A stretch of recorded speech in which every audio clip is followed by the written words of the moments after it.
آل کا ایک ہے حقیقی معنی اور ایک ہے مجازی معنی۔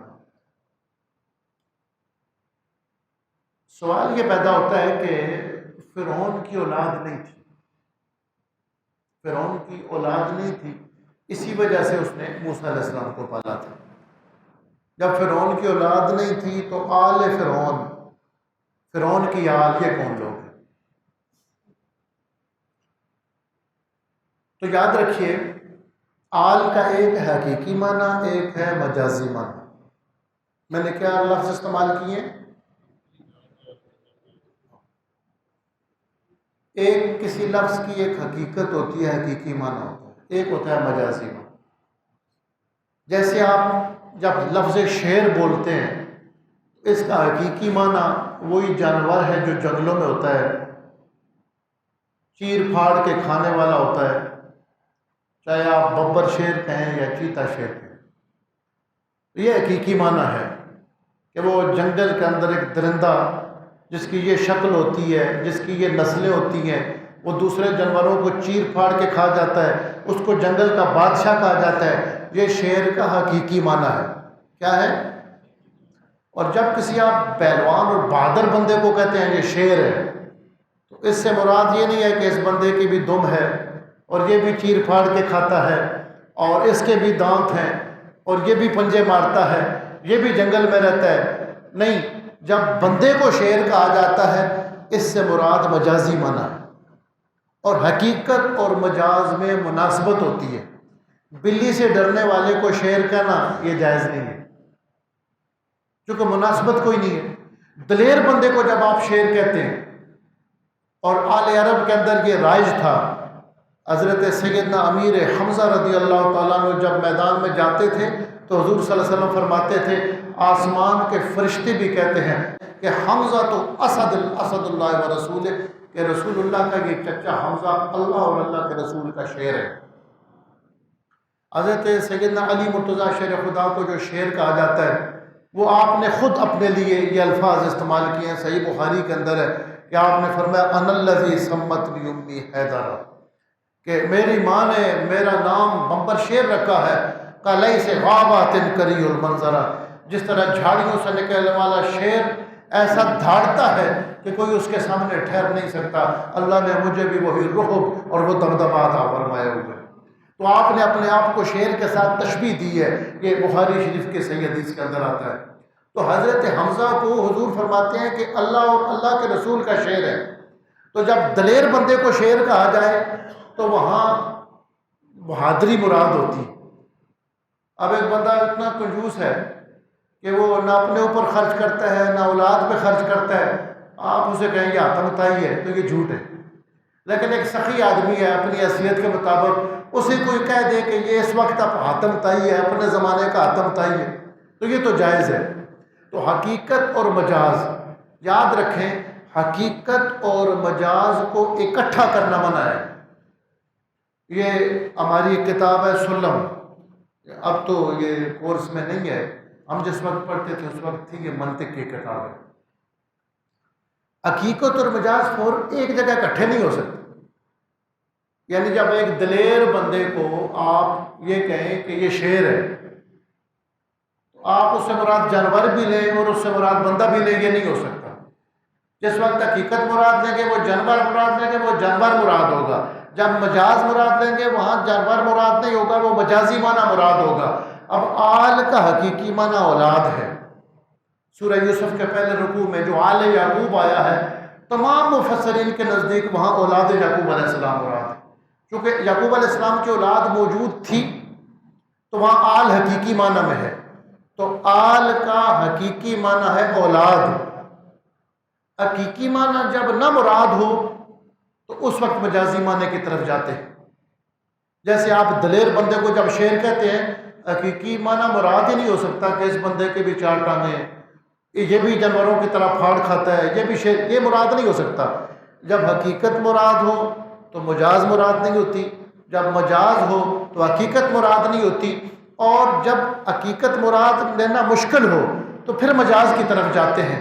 چونکہ فرعون کی اولاد نہیں ہے اس لیے وہاں حقیقی معنی ہو ہی نہیں سکتا کہ فرعون کی اولاد، لہٰذا مجاز معنی یہ ہے کہ ماننے والوں کو بھی آل کہا جاتا ہے، تو حقیقی معنی نہیں ہو سکتا، تو آل فرعون سے مراد فرعون کے ماننے والے، آل فرعون سے مراد فرعون کی پارٹی ہے۔ بعض لوگوں نے زیادتی کی ہے، خصوصاً درسی کتب کے حاشیے کے اندر جب آل رسول کا لفظ آیا ہے تو وہ اس کا مطلب یہ لیتے ہیں کہ اس سے مراد ساری امت ہے، حالانکہ اگر یہ مراد لیا جائے تو پھر کس طرح مراد ساری امت ہو سکتی ہے؟ اس میں اولاد بھی آ جائے گی، امت بھی آ جائے گی، اولاد حقیقی معنی میں ہوگی، امت مجازی معنی میں ہوگی، مجاز اور حقیقت جمع نہیں ہو سکتے۔ اس کا مطلب ہے جب آل رسول سے مراد اولاد ہو اس وقت امت مراد ہو ہی نہیں سکتی۔ اور مثال پھر یہ آل فرعون کی دیتے ہیں، یہ کتنی زیادتی ہے بھائی! فرعون کی تو اس لیے آل کے مراد قوم مانی گئی ہے، اس کی امت مانی گئی ہے کہ اس کی اولاد نہیں موجود تھی، رسول کی تو اولاد موجود ہے، پھر مجازی معنی ماننے کی کیا ضرورت ہے؟ یہ وہ علمی اور تحقیقی باتیں، فنی باتیں ہیں، کچھ لوگوں کو اس کی سمجھ آ جائے گی۔ یہ جو بات میں کر رہا ہوں تو آل فرعون سے مراد فرعون کی اولاد نہیں تھی، تو وہاں اس کے ماننے والے ہیں، اس کی پارٹی کے لوگ ہیں، جو اس کے ساتھ اٹھنے بیٹھنے والے، اس کی پارٹی تھی، اس کے ماننے والے تھے۔ یعنی جس طرح کسی بندے کی اولاد اس کے ساتھ کھڑی ہوتی ہے، اس طرح ماننے والے بھی اس کے ساتھ کھڑے ہوتے ہیں۔ تو فرعون کی اولاد نہیں تھی، تو آل سے مراد فرعون کے ماننے والے ہیں۔ کہ نجیناکم من آل فرعون یسومونکم سوء العذاب یذبحون ابناءکم ویستحیون نساءکم وفی ذلکم بلاء من ربکم عظیم۔ بلاء من ربکم عظیم کے دو مفہوم ہیں۔ بعض اوقات اللہ تبارک و تعالی نعمتیں دے کر بندے کو آزمائش میں ڈالتا ہے، بعض اوقات نعمتیں چھین کر آزمائش میں ڈالتا ہے۔ جب نعمتیں دی جاتی ہیں تو یہ آزمائش ہوتی ہے، شکر کرے گا یا نہیں کرے گا، اللہ کی نعمتوں کا استعمال صحیح کرے گا یا نہیں کرے گا۔ ایک حدیث شریف میں آتا ہے کہ اللہ تعالیٰ جب کسی بندے کو عزت دینا چاہتا ہے، اس پہ راضی ہوتا ہے، تو لوگوں کے کام اس کے ساتھ لگا دیتا ہے، لوگ اپنے کام اس کے پاس لے کر جاتے ہیں، لوگ اپنی حاجتیں اس کے پاس لے کر جاتے ہیں۔ کوئی دنیا کا عہدہ مل جاتا ہے کہ لوگوں کے کام کرے، یا کوئی روحانی طور پر اللہ اس کو عزت دیتا ہے، لوگ اس کے پاس دعا کے لیے آتے ہیں، مشکلات میں اس کے پاس آتے ہیں کہ وہ اللہ کی بارگاہ میں عرض کرے۔ فرمایا اگر وہ اپنا کام کرتا ہے تو پھر تو ٹھیک، اس کی وہ عزت قائم رہتی ہے، بڑھتی رہتی ہے۔ اگر وہ یہ کام نہ کرے تو اللہ اس سے وہ رتبہ چھین کر کسی اور کو وہ رتبہ عطا فرما دیتا۔ تو نعمتوں کا چھن جانا یہ بڑی سخت آزمائش ہوتی ہے۔ حضور صلی اللہ علیہ وسلم کی حدیث سے آپ دعا فرماتے تھے، اللہم انی اعوذ بک من زوال نعمتک۔ یہ سیاستہ کے اندر صحیح حدیث ہے، حسن المسلم ایک چھوٹی سی کتاب ہے، صحیح حدیث سے دعائیں اکٹھی کی گئی، اس میں بھی یہ ہے، اللہم انی اعوذ بک من زوال نعمتک وتحول عافیتک وفجاءت نقمتک ومن جمیع سخطک۔ یا اللہ کریم، نعمتوں کو چھن جانے سے میں اپنے آپ کو تیری پناہ میں دیتا ہوں، وتحول عافیتک، اور تو نے جو عافیت دی ہے اس کے بدل جانے، اس کے پھر جانے سے، کہ میرے پاس عافیت نہ رہے، میرے حالات خراب ہو جائیں، اس سے بھی میں تیری پناہ میں اپنے آپ کو دیتا ہوں، وفجاءت نقمتک، اور تیری اچانک ناراضگی۔ کبھی ایسا ہوتا ہے کہ کوئی ایسی خطا ہو جاتی ہے کہ فوراً اللہ کی ناراضگی ہو جاتی ہے، اللہ کریم میں اس سے بھی تیری پناہ مانگتا ہوں، ومن جمیع سخطک، اور فرمایا اللہ میں تیری ہر قسم کی تیری ناراضگی اور غصے سے پناہ مانگتا ہوں۔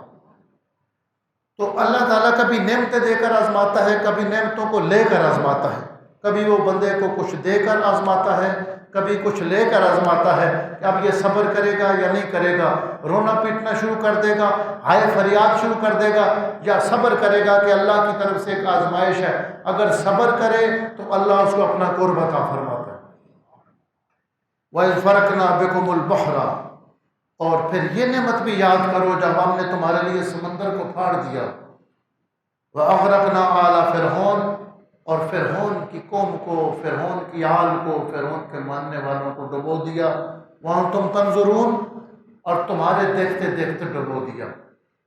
یہ اگرچہ ان کے آباء و اجداد نے یہ دیکھا تھا، لیکن اولاد کو سامنے بتایا جا رہا ہے کہ تمہارے آباء و اجداد کے دیکھتے دیکھتے ان کے سامنے حضرت موسیٰ علیہ السلام کے بارے میں جب فرعون نے پورا پروگرام بنا لیا کہ ان کے ماننے والوں کو اب قتل کیا جائے، اور وہ بہت غصے میں تھا، تو اللہ تعالیٰ نے حکم دیا کہ اے موسیٰ علیہ السلام آپ اپنے ماننے والوں کو اکٹھا کریں اور راتوں رات مصر سے آگے سفر کریں۔